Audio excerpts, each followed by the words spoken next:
এখন আমরা হ্যাভলক বিচে আছি। এই দেখা যাচ্ছে হ্যাভলক বিচে।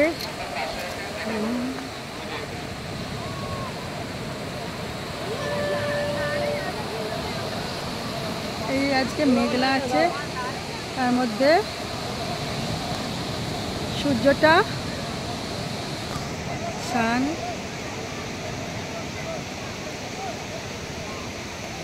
আজকে একটু মেঘ আছে বলে সানসেটটা একটুখানি।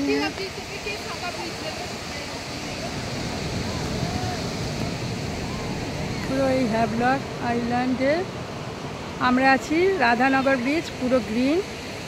এখন সানটা সেট করছে।